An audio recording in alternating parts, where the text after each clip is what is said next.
오늘 주일인데요. 오늘이 무슨 주일이냐면은 그 대강절이라고 하는 대림절이라고도 얘기하죠. 혹시 이 절기에 대해서 아시는 분들이 계시는지 모르겠지만 오늘은 대림절입니다. 교회력이라고 하는 교회의 그 달력이죠. 교회 절기가 시작되는 그 시작인과 동시에 이제 성탄이 되기 전에 이제 4주간의 주일을 포함해서의 기간을 이 대강절 또는 대림절이라고 합니다. 이 기간에 우리가 무엇을 해야 하는가?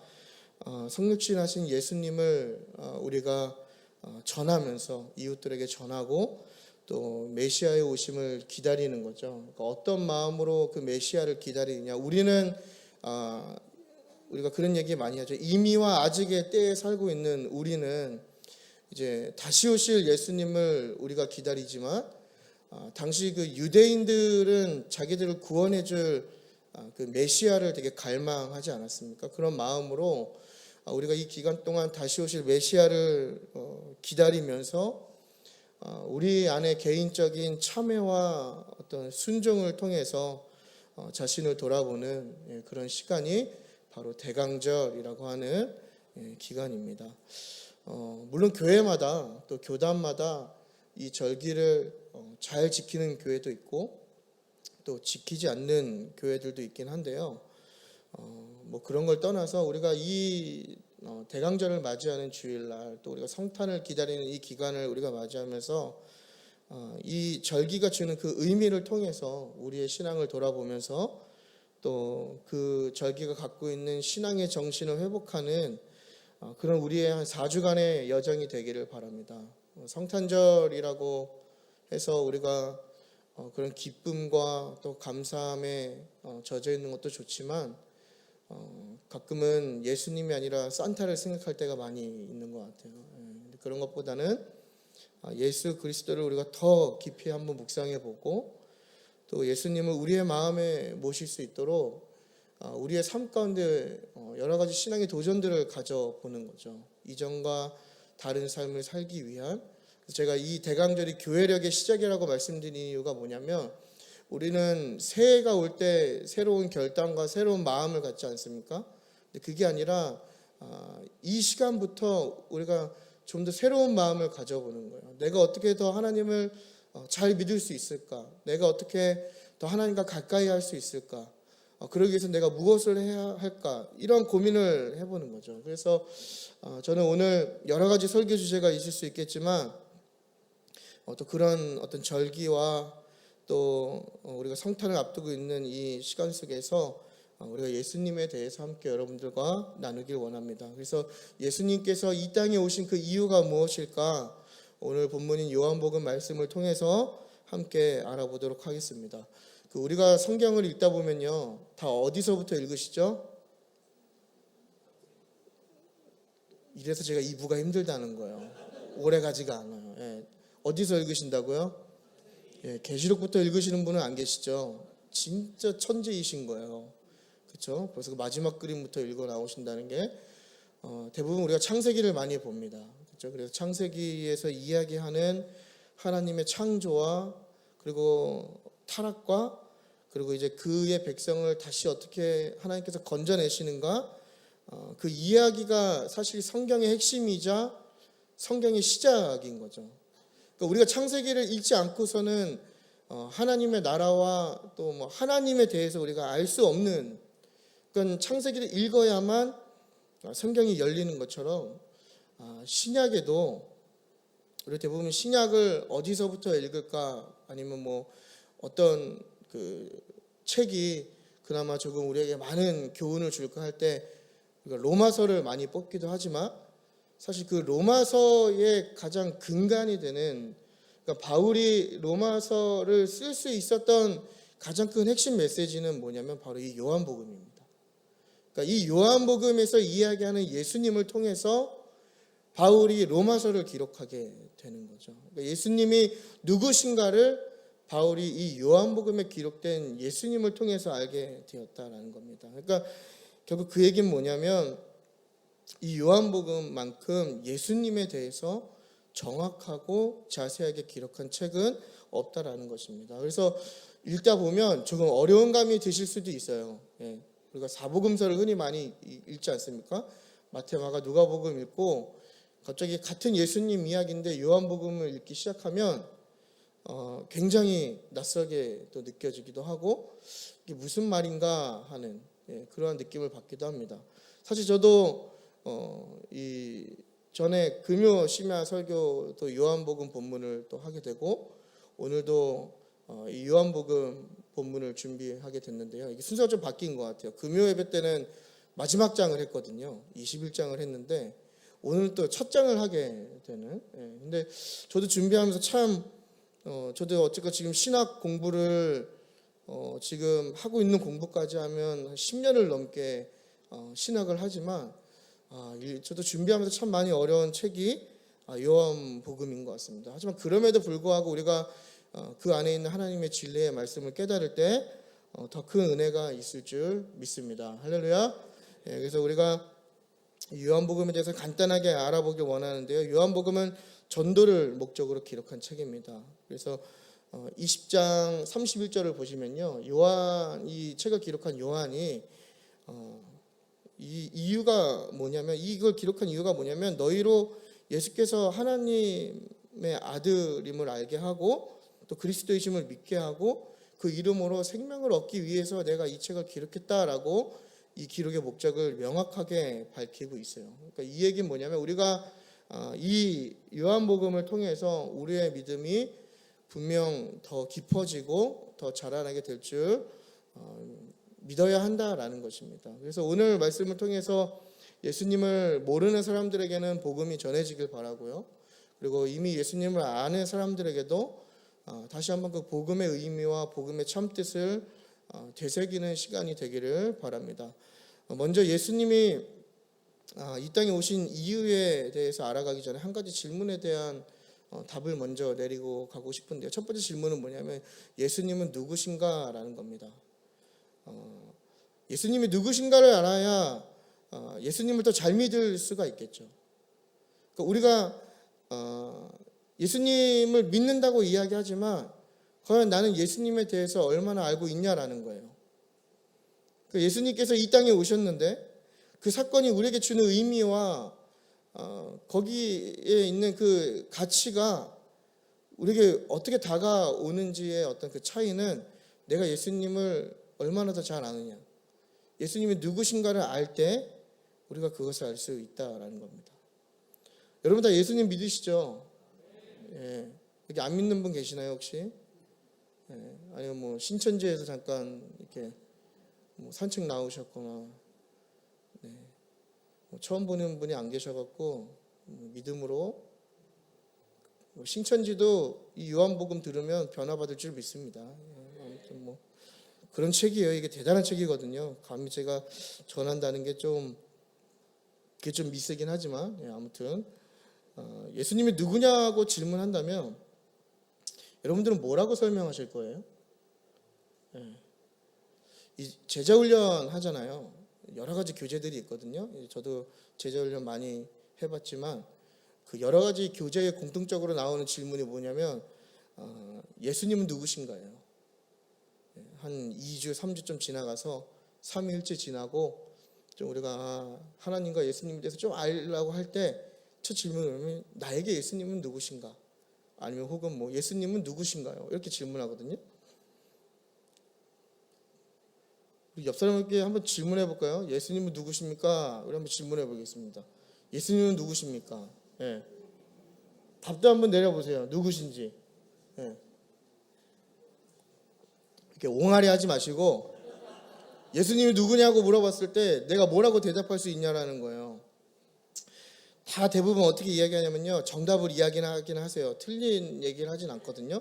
근데 그 내용들이 다 내가 경험하면서 내가 느낀 그런 어떤 추상적인 예수님을 자꾸 이야기하는 거예요.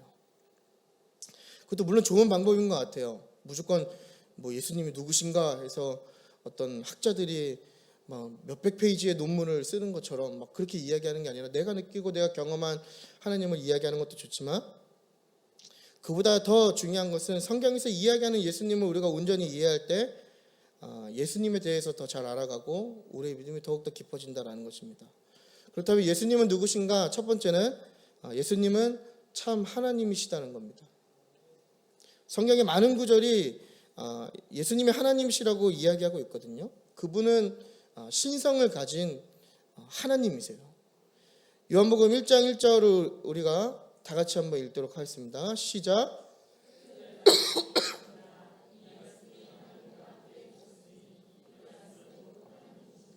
아멘. 주목해서 볼 단어가요, 태초와 이제 곧이라는 그 두 단어거든요. 이 요한은요, 예수님을 이제 말씀으로 이야기합니다. 헬라어로 로고스라고 하죠. 여러분 다 아시는 단어일 텐데, 이 로고스라는 단어가 어떻게 사용되냐면요, 구약에서는 그 창조의 행위자를 로고스라고 이렇게 번역해서 기록을 하고, 이 헬라 사상에서는 우주를 생성하는 그 에너지를 로고스라고 이야기합니다. 그러니까 사실은 이 로고스라는 단어가 우리가 알기로는 굉장히 신학적이고 기독교 용어라고 생각할 수 있지만, 사실 이 로고스라는 단어는 당시 1세기에 우리의 의식 속에 있는 평범한 단어였어요. 그러니까 사람들이 로고스 얘기하면 뭔가 시작이 되는구나, 시작의 힘이 있는구나, 그 단어를 이야기하는 거거든요. 그러니까 이거를 제가 어떻게 설명을 드려야 여러분들이 좀 쉽게 이해할까 막 비유를 많이 생각해 봤는데 그 답을 내리지 못했어요. 생각이 안 나더라고요. 그래서 그냥 있는 그대로 이해하시면 될 것 같습니다. 그러니까 당시 1세기 사람들에게는 로고스 이렇게 얘기하면 뭔가 시작되는 힘이 있구나, 뭔가 시작됐구나, 뭐가 만들어졌구나, 이런 그냥 자연스러운 받아들임이 있던 거죠. 그 로고스의 어떤 시작이라는 그 의미를 통해서 이 요한이 예수님이 누구신가를 설명하고 있는 거예요. 굉장히 좋은 전략가이죠. 선교사인 거예요. 그 복음을 사람들이 이해할 수 있게. 여러분, 생각보다 우리 기독교 안에는요, 기독교 용어들이 너무나 많이 있습니다. 그러니까 예수님을 알지 못하는 사람들이 교회를 낯설어 하는 가장 큰 이유 중에 하나는 기독교 용어가 너무 많은 거예요. 그러니까 예수님을 알지 못하는 사람들, 여기 모태신앙인 분들과 신앙생활을 오래 하신 우리는 되게 익숙한 단어들이 있잖아요. 그냥 평상시 하는 얘기들. 근데 이게 하나님을 모르는 사람들에게는 너무나 낯선 단어로 다가온단 말이죠. 그러니까 복음이 전해지지가 않는 거예요. 그래서 요한이 선택한 게 뭐냐면 바로 이 로고스의 개념을 사용해서 예수 그리스도를 지금 설명하고 있는 겁니다. 여러분, 우리가 사는 온 우주는 말씀을 통해서 창조되었습니다.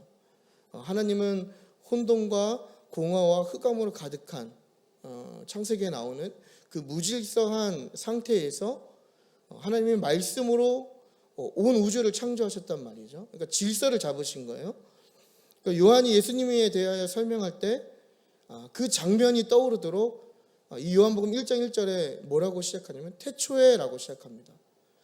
그러니까 우리가 이걸 딱 읽으면 어떤 느낌이 오는지 아시겠죠? 딱 창세기 1장 1절이 떠오르지 않습니까? 그러니까 요한의 어떤 의도된 기록인 거죠. 그러니까 우리를 이 태초에라는 단어를 통해서 의도적으로 우리가 그 온 우주의 시작인 창세기로 우리를 지금 이끌어가고 있는 거예요. 그래서 이 말씀이 어떤가를 이제 그 우주의 시작에서 설명을 하는데, 이 예수님, 이 말씀이 태초에 함께 있었다. 그러니까 처음부터 함께 있었다는 겁니다. 그러니까 이 말은 뭐냐면 아무것도 존재하지 않았을 때에도 그 말씀이 이미 존재하고 있었다는 거예요. 예수님은 하나님의 피조물이 아니라는 겁니다. 많은 이단들이요, 또 옛날 초대 기독교에도 그런 이단들이 있었고 오늘날도 있지만 뭐라고 얘기하냐면 예수 그리스도가 하나님의 피조물이라고 이야기해요. 어떤 예수라는 사람을 하나님이 창조했다고 이야기합니다. 근데 이게 어떠한 결과로 이어지게 되냐면 어떤 시대주의적인 사상이 이어지면서 각 시대마다 메시아가 있는 거예요. 이게 다 이단들의 교리지 않습니까? 2002년부터 2020년까지는 어떠한 그 사이비가 메시아가 되는 거예요. 지금 신천지, 아까 얘기했지만 신천지의 그 이만희 할아버지, 시대의 메시아 아닙니까? 메시아가 한국에도 있고 일본에도 있고 미국에도 있고 1900년도에도 있고 2002년도에도 있고, 제가 왜 자꾸 2002년을 생각하냐 보니까 월드컵 기간이네요. 아무튼 뭐 2000년도 초반에도 있고 2010년도에도 있고 시대마다 다 있는 거예요, 메시아가. 근데 진정한 메시아는 한 분이시잖아요. 오직 예수 그리스도. 지금 하나님 우편에 앉아 계신 그분, 오직 한 분이시거든요.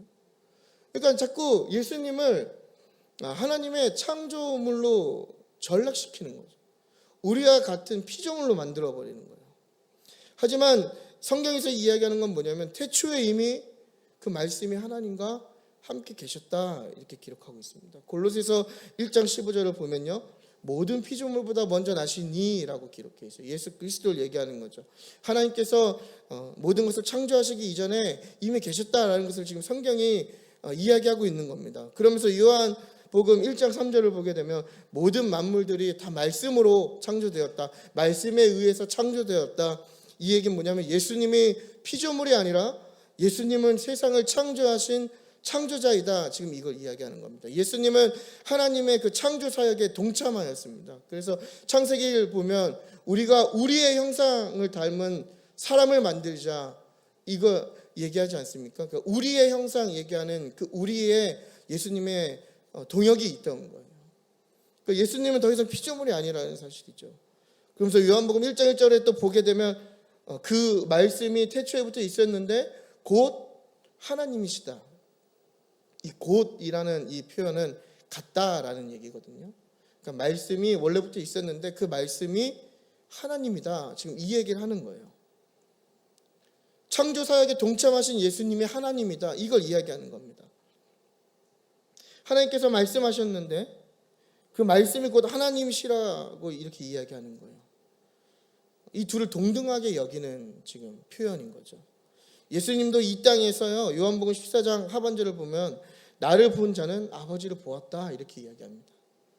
스스로를 하나님과 같은 사람으로 표현하고 있어요. 요한복음 1장 18절을 보면요, 하나님을 본 사람이 없으되 독생하신 하나님이 나타내셨다 이렇게 이야기합니다. 하나님이 예수님이 자기를 하나님과 계속해서 동등하게 이야기하고 있는 하나님의 말씀 우리가 발견하게 되는 거죠. 히브리서 1장 3절 전반이죠. 보게 되면 하나님의 영광의 광채시고 그 본체의 형상이 바로 예수님이다 이렇게 얘기하고, 골로새서 보면 예수는 보이지 아니하는 하나님의 형상이다. 성경의 많은 기록들이 예수님께서 하나님이시다라는 것을, 같은 분이시다라는 것을 지금 이야기해주고 있는 겁니다. 그래서 우리는 이 말씀들을 통해서 예수님이 누구신가? 예수님은 참 하나님이시다 우리는 알 수 있는 것입니다. 물론 구분은 되겠죠. 예수님과 우리가 흔히 이야기하는 하나님 아버지 야훼와 구분은 되겠지만 동등한 위치를 취하시는, 여러분 조심하면 안 됩니다. 오늘 설교 굉장히 중요한 거예요. 왜 중요하냐면 여기서 말씀을 밖에 나가서 한마디라도 잘못하시면 서로 어색해지는 거예요. 이 신학이 굉장히 말장난이거든요. 이게 과 이거 하나에 따라서 이단이 되기도 하고 복음주의자가 되기도 합니다. 어디 나가셔서 노현 전도사가 야훼와 예수님이 같다고 했는데 또 다르다고 했다 뭐 이렇게 약간 좀 이상하게 말씀하시면 안 되고 있는 그대로 말씀하셔야 돼요. 그래서 가끔 그러신 분들 계시잖아요. 이렇게 아주 잠깐 의식을 잃었다가 눈을 떠보니까 그 단어만 들려갖고 나가셔갖고 이렇게 또 다르게 얘기하시면은 좀 서로 어색해집니다. 우리 교회 정통교회, 복음주의 교회, 그렇죠? 아주 좋은 교회, 할렐루야.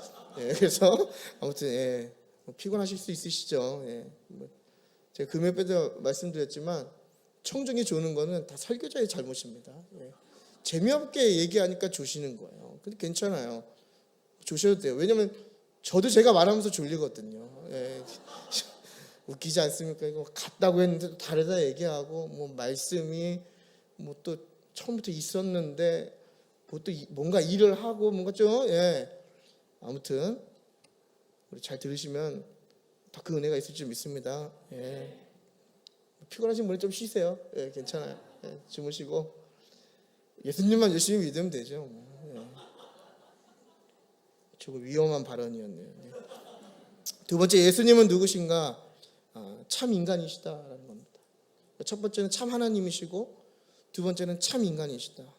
요한복음 1장 14절 전반절을 보게 되면요, 상반절을 보면요, 말씀이 육신이 되어 우리 가운데 거하심에, 태초에 하나님과 함께 있었던 말씀, 그리고 그 말씀을 통하여 온 우주가 만들어졌고, 이제 뭘 얘기하냐면 그 말씀이 하나님이었던 그 말씀이 육신이 되었다. 지금 이걸 얘기합니다. 그 말씀이 예수라는 이름으로 태어나서 인간의 육체를 입은 인간의 존재성을 가지셨다는 걸 이야기하는 거예요. 하나님이 인간 되신 엄청난 사건이죠. 성육신이라고 하는, 마치 예수님의 성육신은 그리스 로마에서 이야기하는 것처럼 신이 잠깐 인간의 세계에 내려와서 변모하는 그런 잠깐의 어떤 변화가 아니라, 예수님의 성육신은 인간의 물질적인 몸과 이성적인 정신을 소유하는 완전한 인간의 모습으로 오셨다는 거예요. 예수님이 완전한 인간이 되신 거죠. 우리처럼 완전한 인간이 되신 거예요. 그래서 완전한 인간이 되셔서 하나님이신 예수님이 완전한 인간의 모습으로 우리의 시간과 우리의 공간과 우리의 삶에 찾아오셨다라는 겁니다. 사실 하나님이라는 존재는 지금 우리가 살고 있는 이 세계에 함께할 수 없는 분이죠. 근데 우리와 함께하기 위해서 인간의 몸으로, 완전한 인간의 육체를 가지고 우리 가운데 오셨다는 거예요. 그러니까 역사 가운데 계신 하나님입니다. 굉장한 사건이거든요. 히브리서 2장 14절을 보면요, 예수님께서 혈과 육을 함께 지니셨다 이렇게 이야기하고, 요한일서 4장 2절을 보면요, 예수 그리스도께서 육체로 오셨다 이렇게 얘기합니다. 그러니까 완전히 우리와 같은 모습인 거예요. 살과 피로 이루어진 물질적인 인간, 그 예수님이셨다는 겁니다. 우리가 막 그런 생각할 수 있잖아요. 저는 막 재밌는 상상이긴 한데, 예수님께서 인간의 몸으로 오셨으면 되게 잘생기지 않았을까 이런 생각도 좀 해봐요. 그 생각 안 해보셨습니까? 하나님이신데 이렇게 인간의 몸을 입어야 되면 그래도 조금 키도 좀 크시고 얼굴도 좀 잘생기시고 머리숱도 좀 많으시고, 그죠? 아무튼 뭐, 근데 어쨌건 뭐 그 몸으로 오셨다는 거예요. 같은 몸으로 오셨다는 거죠. 우리와 같은 인간이셨다는 거, 특별한 거 없는. 예수님도 화장실 가시고, 예수님도 주무시고, 우리가 동일한 조건으로 이 땅 가운데 계셨다는 겁니다. 이 마태복음 4장 2절을 보면 예수님께서 사역을 시작하시기 전에 40일을 금식하시고 나서 뭐라고 얘기하냐면 줄이신지라 이렇게 얘기합니다. 배가 고프셨다는 거예요. 육체적인 연약함이 있으신 거죠. 그러니까 완전한 인간이 아니었다면 아마 40일을 금식해도 배고픔이 없었겠죠. 근데 줄이셨다. 우리가 느끼는 욕구와 우리가 느끼는 고통을 똑같이 느끼셨다는 거예요. 그래서 예수님은 감정적으로도 우리와 같이 기뻐하시고 슬퍼하시고 때로는 분노도 하시고 어떤 육체적인 고통도 느끼셨다는 겁니다. 그러니까 완전하신 하나님이 어떻게 불완전한 인간과 같이 느끼셨을까? 바로 완전한 성육신이 있었기 때문이라는 거예요. 완전한 인간이셨기 때문에. 여러분, 이게 우리에게 얼마나 복된 소식인지 모릅니다. 왜냐하면 예수님은 우리의 연약함을 그래서 동정하실 수 있는 분이거든요. 그래서 예수님이 우리의 연약함을 공감하실 수 있는 분이신 거예요. 예수님이 완전한 육체를 가지지 않으셨다면 우리의 연약함과 우리의 믿음 없음을 공감하시지 못하셨겠죠. 하지만 예수님은 우리의 연약함과 우리의 부족함과 또 우리의 어떤 아픔을 공감하실 수가 있는데, 그 이유가 뭐냐? 완전한 성육신이 되셨기 때문이라는 거예요. 우리도 같은 아픔이 있는 사람이 나와 같은 아픔이 있는 다른 사람을 위로하고 진실되게 공감할 수 있고 이해할 수 있는 것처럼 예수님이 우리를 그렇게 하셨기 때문에, 성육신 하셨기 때문에 우리를 동정하실 수 있고 나아가서 우리를 중보하시는, 여러분 중보자가 뭐죠? 변호하는 거잖아요. 그러니까 하나의 우편에서 중보하신다라는 것은 뭔가 이렇게 잘 되게 하는 그 중보가 아니라 우리의 죄악과 날마다 무너지는 우리의 삶과 정말 하나님의 그 공의 앞에 심판받고 저주받을 수 없는 우리의 인생을 예수님이 그 보혈로 변화하고 계시다라는 거거든요. 그러니까 예수님이 우리의 중보자가 되시지 않는다면, 예수님이 우리를 공감하시지 않고 우리를 이해하시지 않고 그래서 우리를 중보하시지 않는다면 아마 지금 당장 우리는 여기서 죽어야 할 것입니다. 우리는 거룩하지가 않잖아요. 우리의 어떤 취약한 존재가, 거룩하지 않은 우리의 존재가 어떻게 그 거룩하신 하나님 존전 앞에 설 수 있냐라는 거예요. 어떤 우리 신약의 개념으로 보면 여기가 뭐 성전이라고 많이들 말씀하시는데 성전은 아니죠. 성전은 예루살렘에 있잖아요. 여러분의 삶이 성전이지 않습니까?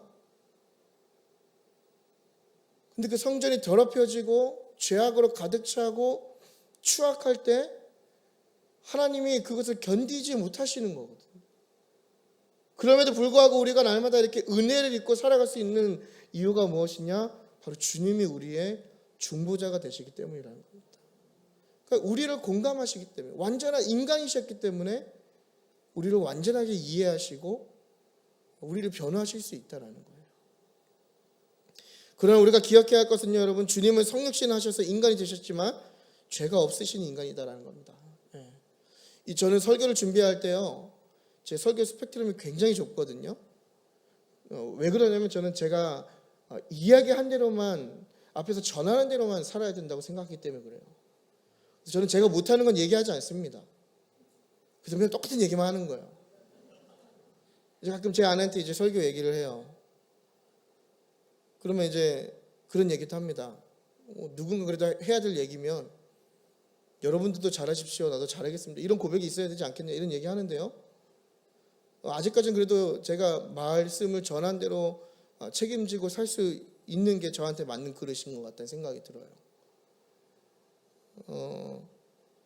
예수님이란 존재는요, 그러니까 사실 죄 있는 사람이 그 죄를 변호하면 그 가치가 많이 떨어지지 않겠습니까?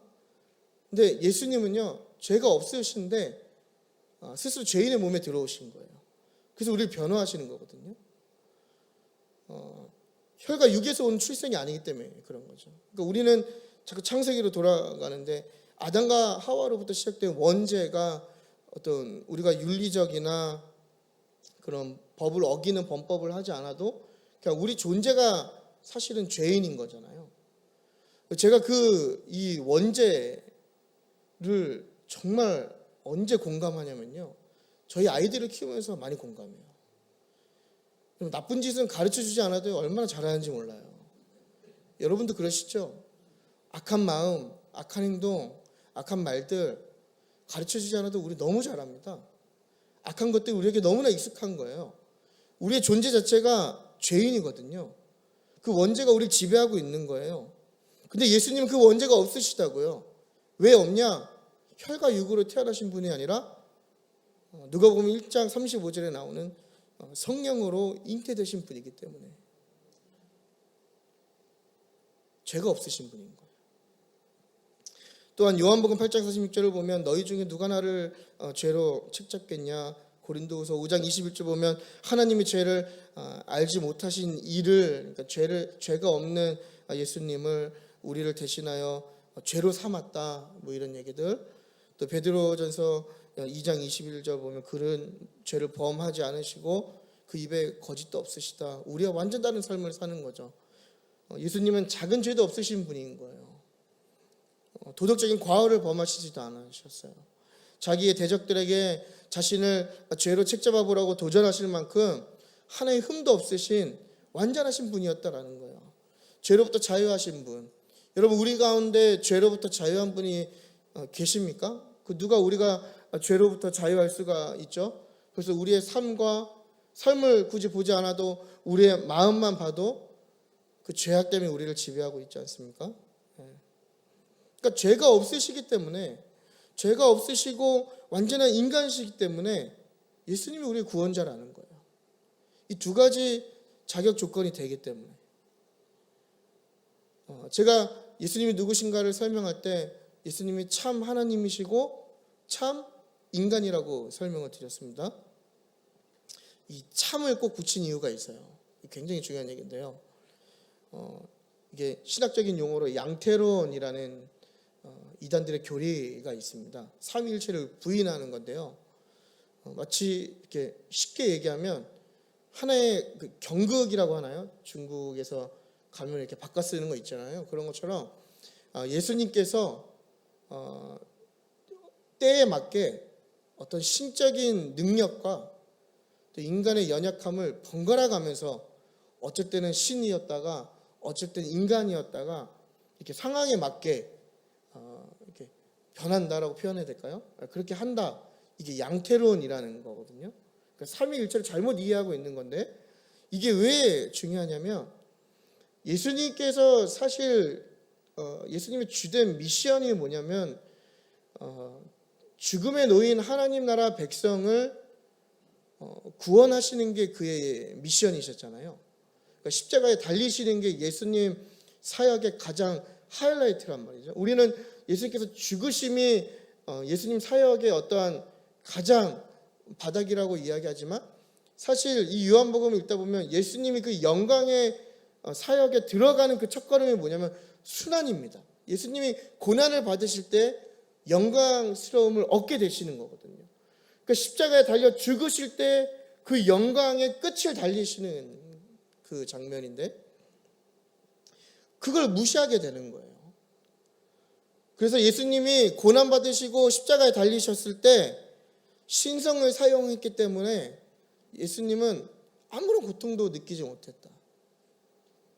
그렇기 때문에 십자가 사역이 무의미하다. 이렇게 이야기하는 거예요. 그럼 어떻게 됩니까, 여러분? 유일한 구원의 길인 예수 그리스도가 부정받게 되는 거예요. 메시아가 아니게 되는 거죠. 하지만 주님은 여러분 우리가 기억해야 할 것은 뭐냐면 십자가에서 완전한 인간의 몸으로 저와 여러분을 위해서 모든 고난을 그대로 받으셨고 모든 물과 피를 쏟으셨다는 사실입니다. 여러분 이 사실에 동의하십니까? 예. 여러분 때문에 저 때문에 죽으신 거예요. 사실 이 두 가지만 봐도 굉장히 놀라운 일이죠. 하나님이 나를 위해서 이 더러운 어떤 정말 하등한 신이 하등한 인간의 존재에 왔다라는 사실이 굉장히 놀라운데 그렇다면 예수님께서 왜 이 땅에 오셨는가? 우리가 알아보도록 하겠습니다. 두 가지인데요. 첫 번째는 예수님은 왜 오셨는가? 빛으로 비추시기 위해 오셨다는 겁니다. 우리 요한복음 1장 4절에서 5절을 다 함께 읽도록 하겠습니다. 시작.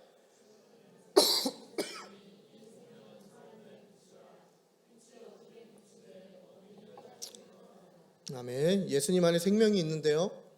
이를 요한이 뭐라고 표현하냐면 빛이라고 표현합니다. 예수님의 그 생명을 빛이라고 표현하면서 그 빛이 어디를 향하냐? 바로 어둠을 향한다고 지금 이야기하고 있는 거예요. 그러니까 예수님이 이 땅에 오신 이유는 우리가 넓게 이야기하면 그 십자가 사역이라고 이야기할 수 있지만 조금 더 디테일한 사역을 설명하면 어둠을 빛으로 비추시기 위해서 오신 거예요. 어둠을 밝히시고 생명을 주시기 위해서 예수님께서 이 땅에 오셨다는 겁니다. 여러분 어둠이 뭐죠? 죽음인 거죠. 아담으로부터 들어온 죄가 하나님께서 지으신 모든 창조 질서를 파괴한 거예요. 그리고 그 결과 우리는 죄의 삭스로 사망을 얻게 된 거죠. 근데 단순히 죽는 것에서 끝나는 게 아니라 하나님과 우리와의 친밀한 관계가 단절되었다는 거예요. 그래서 사망에 이르르고 어둠에 놓인 인간의 상태, 그 죄의 결과에 그대로 노출된 거거든요. 여러분 죄의 습성은 뭐냐면요, 숨게 만든다는 겁니다. 잘 드러나지 않아요. 아담과 하와가 선악과를 먹은 이후에 가장 먼저 보이는 행동이 뭐냐면 하나님을 피해서 숨는 겁니다. 이게 죄의 결과이거든요. 우리가 주님을 믿고 신앙을 갖고 있어도 우리 스스로가 그 빛을 향해 나아가지 않으면 결국 우리는 이 아담과 하와처럼 하나님을 피해 숨는 어둠의 삶을 살게 된다는 거예요. 우리의 죄악된 삶과 마음과 생각과 행동 이런 것들을 잘 숨기기 위해서 결국 우리는 무엇을 해야 됩니까? 빛이 아닌 어둠으로 가게 되어 있는 거예요. 여러분 여러분의 치부, 이 한국 사회는 체면 사회이기 때문에 자꾸 뭔가 그 잘못을 숨기려고 하지 않습니까?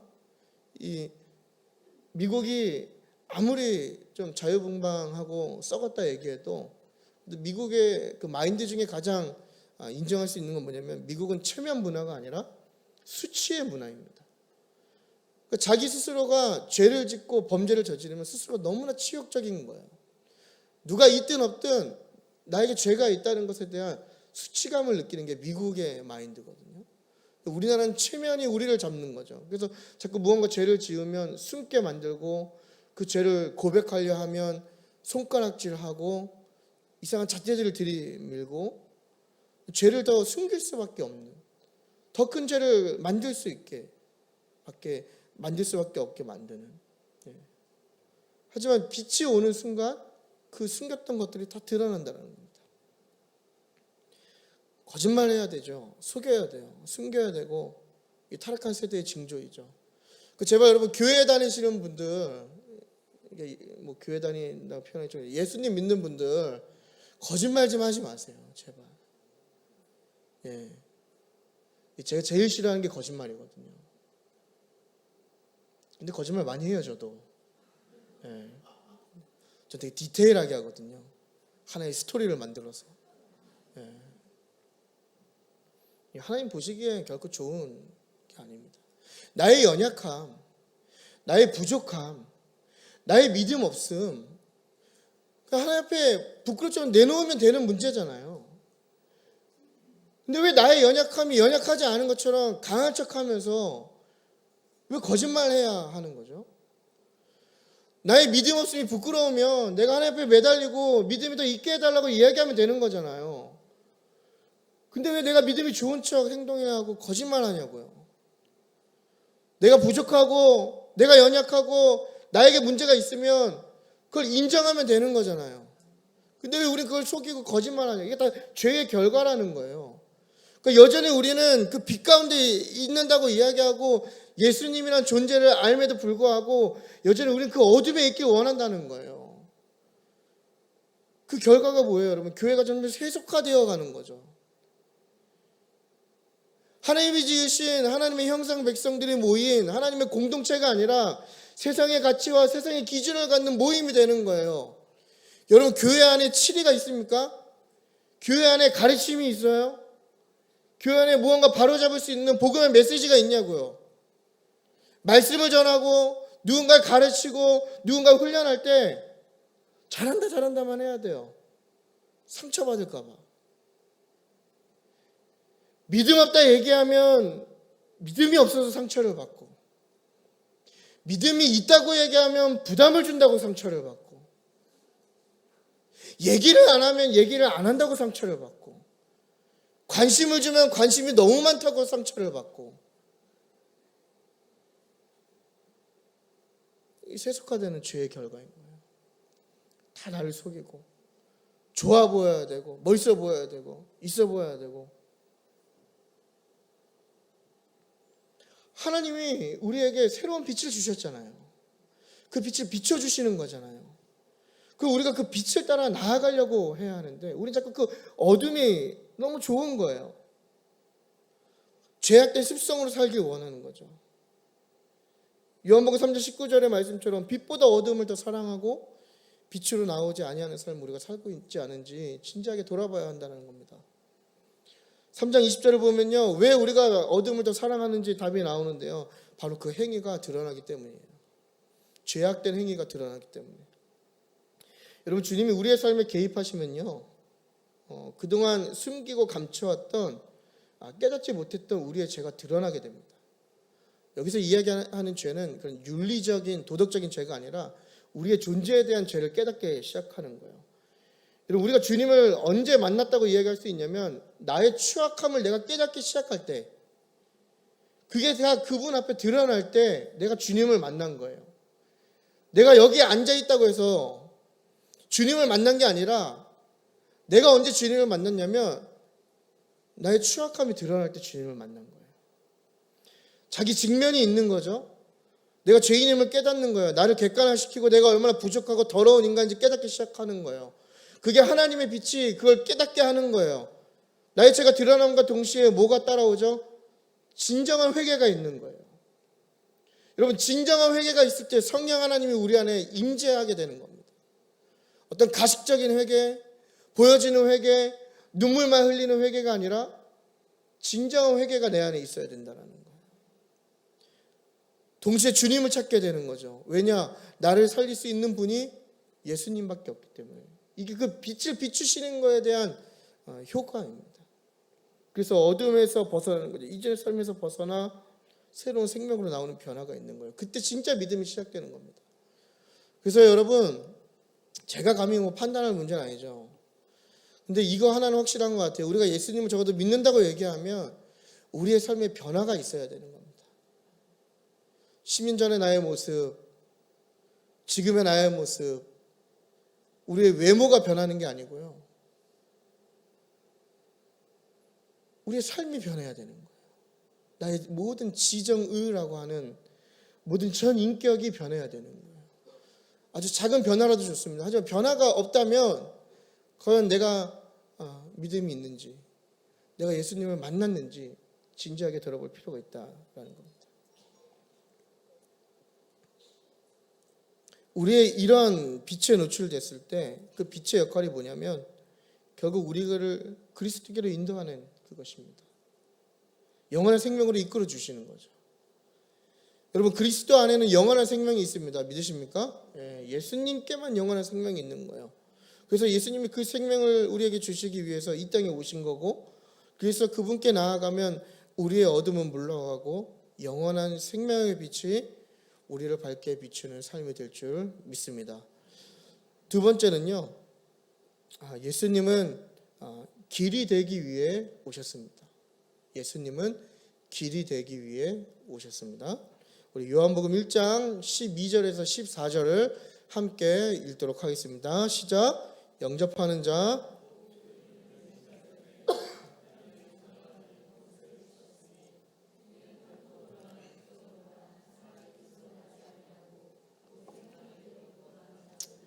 말씀이 육신이 되어 우리 가운데 거하심에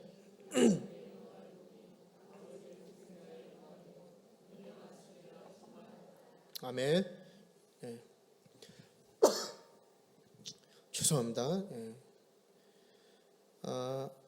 예수님께서 유일한 길이 되기 위해 오셨다고 지금 이야기하는 겁니다. 요한복음 1장 12절에서 14절이 여러분, 구원은 오직 한 분 예수 그리스도께 있습니다. 다시 한번 말씀드릴게요. 우리의 구원은 오직 한 분이에요. 예수 그리스도입니다. 12절에 영접하는 자, 예수를 믿는 자에게 하나님의 자녀가 되는 권세를 주셨다고 성경이 이야기합니다. 여러분, 우리가 예수님을 영접하는 순간 하나님의 자녀가 됨을 믿습니다. 예수님을 영접하면 버림받고 어떤 죄의 결과로 사망에 놓여있고 심판받았던 우리의 존재가, 죄인이었던 우리의 신분이 예수님을 영접하는 순간 하나님의 자녀가 되는 겁니다. 온 우주의 주인이신 진정한 왕이신 하나님의 자녀가 되는 거예요. 킹스 채플, 그렇죠? 왕의 자녀들, 왕의 예배. 즉 여러분이 이곳에서 하나님을 예배할 수 있는 것도, 여기서 하나님을 찾을 수 있는 것도 여러분이 다 예수님을 영접했기 때문에 그런 거예요. 오직 예수 그리스도를 나의 주로 영접해야만 가능한 일입니다. 그러므로 구원의 유일한 길, 유일한 방법이 오직 예수 그리스도이심을 우리가 선포해야 되는 거예요. 우리가 요즘 전도사님들도 유튜브를 굉장히 잘 하시더라고요. 저는 지금 구독자가 65명인데요. 이게 보면요, 차별금지법에 대한 이제 영상을 찍은 걸 제가 봤어요. 그래서 차별금지법이 교회를 통과하게 되면 어떠한 변화가 있는지 약간 이렇게 꽁트식으로 만든, 결국엔 그거거든요. 오직 예수 그리스도가 구원의 유일한 길이라는 걸 얘기하는 순간 모두가 감옥을 가게 되는 그런 시대가 오게 된다는 거죠. 하지만 그럼에도 불구하고 우리는 이 복음의 핵심 메시지가 선포될 줄 믿습니다. 단절된 하나님과의 연결은 오직 예수 그리스도 한 분입니다. 죄인된 우리가 하나님 앞에 나아갈 수 있는 유일한 길도 오직 예수 그리스도입니다. 여러분, 가끔 그런 마음이 드실지 모르겠어요. 저는요, 제 부끄러운 고백을 하면요, 제 아내는요, 생긴 것도 좀 거룩해 보이진 않긴 하죠, 사실. 다 동의하시는 걸로 그러면. 예. 저도 제 얼굴이 전도사 같지는 않아요, 사실. 예. 근데 제 안에는요, 되게 더럽고 추악한 죄악됨이 엄청 많이 있거든요. 쉽게 용서하지 못하고 분노하고 누군가 원망하고 뭔가 불평이 있고 뭐 여러분도 느끼는 감정들이 전 더 많이 있는데요. 가끔 그러한 마음들이 저를 너무 강하게 지배할 때 이 하나님 앞에 자격 없음이 너무 강하게 다가와요. 거기에 플러스 알파로 뭐가 붙여지냐면 목회자를 꿈꾼다는 사람이 그러한 마음을 가져도 되는가 싶을 정도로 참 자격 없음이 되게 보여지거든요. 그럴 때 참 하나님 앞에 나서기가 되게 부끄러울 때가 있어요. 한 주간의 나의 삶을 돌아보고 한 주간의 나의 모습을 보면 정말 하나님 앞에 나설 수가 없는 그때 그나마 다시 저를 회복시키시고 다시 하나님의 이름을 부를 수 있게 만드는 건 뭐냐면 바로 예수 그리스도시라는 거예요. 그럴 때마다 하나님께서 참 감사한 게 뭐냐면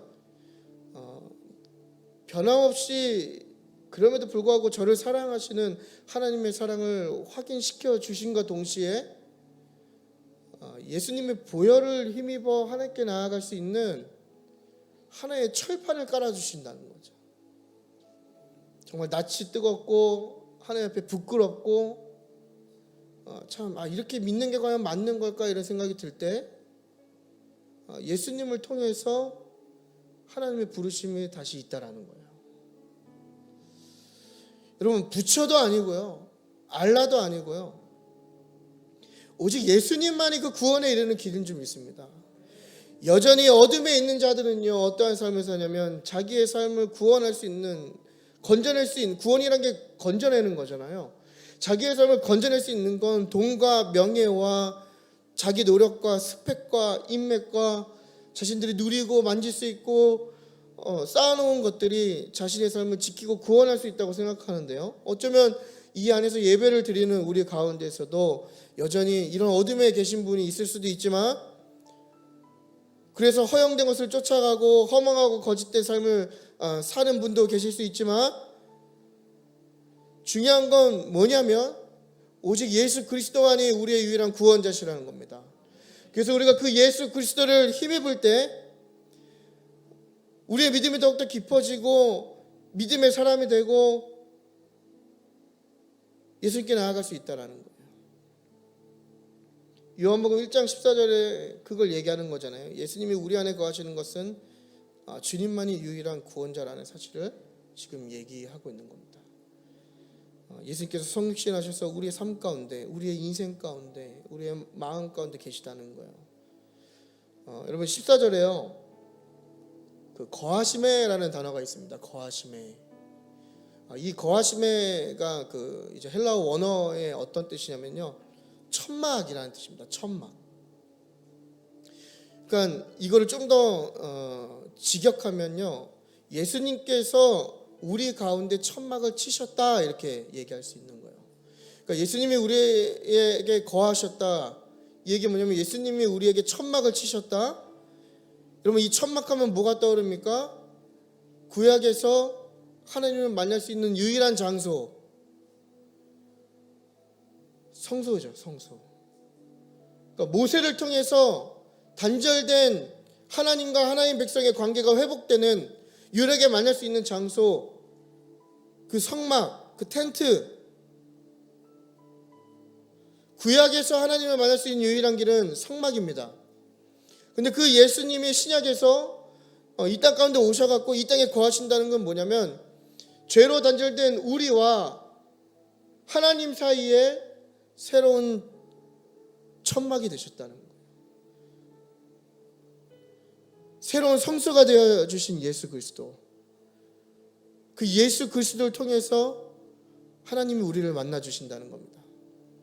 여러분 하나님을 만나는 방법은 딱 한 가지입니다. 오직 예수 그리스도밖에 없습니다. 예수님은 바로 그 길이 되기 위해서 이 땅에 오신 거예요. 우리와 단절된 하나님과의 관계를 회복하기 위해서.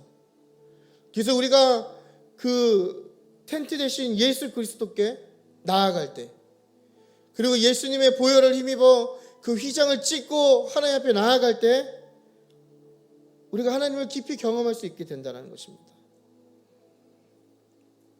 여러분, 하나님 잘 믿고 싶으십니까? 저도 하나님 참 잘 믿고 싶은데요, 잘 믿는 방법 한 가지입니다. 예수님께로 나아오십시오. 여러분, 주님이 오늘도 여러분을 초대하고 계십니다. 매일 반복되는 예배일지라도 누군가에게는 지금 드려지는 또 부족한 저를 통해서 전달되는 이 말씀을 통해서 하나님의 콜링이 있는 거거든요. 참 아이러니하지 않습니까, 여러분? 하나님이 지으셨고 또 하나님이 지으신 그 피조물들로 인하여서 이 죄가 들어와서 사망에 이르렀는데, 참 하나님 아이러니한 게 벌하지 않으시고 하나님의 계획을 돌이키셨다는 거예요. 오히려 우리를 구원하기 위해서 죽을 수밖에 없는 우리를 구원하시려고 길 대신 예수 그리스도를 보내주셨다. 정말 아이러니하지만 참 은혜와 감사한 마음이 들지 않습니까? 예수님이 이 땅에 오신 이유는 빛으로 비추시고 하나님께 나아가는 길이 되어주시기 위해서 오셨다는 것을 오늘 요한복음 1장 본문을 통해서 우리가 함께 나누었습니다.